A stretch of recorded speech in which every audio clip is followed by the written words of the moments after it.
Hi good morning everyone. శ్రీమాత్రే నమః. అమ్మవారి అలంకరణ చూసారా ఎంత బాగుందో కదా.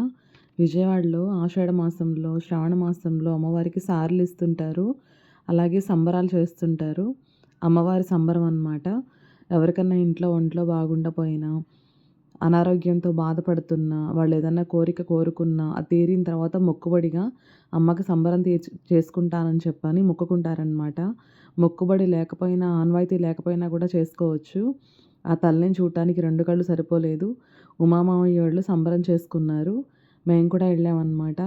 లక్ష్మీ పిన్ని, అరుణ పిన్ని, జ్యోత్స్న, మావయ్య వాళ్ళ కోడళ్ళు, వాళ్ళ అక్క ఉమాదేవి వాళ్ళ అక్క, ఇంక ఇలా చాలామంది ఉన్నారు. రిలేటివ్స్ అందరినీ కలిసినట్టు అనిపించిందనమాట. మనం అందరిలో కలిసిపోవటం లేదా అందరినీ మనతో కలిపేసుకోవడం అంటేనే నాకిష్టం. మా అమ్మ చెప్తుండేది, "కాకిలో కాకిలా, మేకలో మేకలా కలిసిపోవాలమ్మా. అంతేగాని ఎవరిని వేరుగా చూడకూడదు" అని చెప్పని. అలా అనమాట. అందరితో కలిసిపోయి వాళ్ళెవరు, ఏంటి, మనకి చుట్టాలా, బంధువులా అని ఆలోచించుకుంటే ఇవాళ రోజుల్లో అందరూ మనకి చుట్టాలు, బంధువులే కదా. కుమారత్తకని చెప్పని చీర తీసుకెళ్ళాను పెట్టడానికి, పసుపు కుంకుమ పెట్టడానికనమాట. అమ్మవారిగా భావించి అమ్మవారికి చూపించి పసుపు, కుంకుమ, గాజులు, పళ్ళు అవన్నీ ఆ తల్లి దగ్గర పెట్టి అవి తీసుకెళ్ళి అత్తయ్యకి పెట్టాను. ఆవిడకి ఒంట్లో బాగుండలేదని, తొందరగా ఆరోగ్యం సెట్ అవ్వాలని చెప్పని సంబరం చేసుకుంటున్నారు.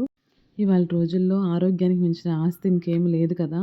అందుకని నేను కూడా అమ్మవారి దగ్గర అదే దండం పెట్టుకున్నాను. అమ్మ వాళ్ళు ఏ ఉద్దేశంతో అయితే నీ ఉత్సవాలు చేసుకుంటున్నారో, నీకు సంబరం చేసుకుంటున్నారో వాళ్ళకది ప్రాప్తించేలా చేయి తల్లి అని చెప్పని, అంటే వాళ్ళకి ఆరోగ్యం కుదుటపడాలని అదే అనుకోని నేను అమ్మవారికి నమస్కారం చేసుకొని తీసుకెళ్ళిన పసుపు, కుంకుమ ఆవిడకి పెట్టేశాను.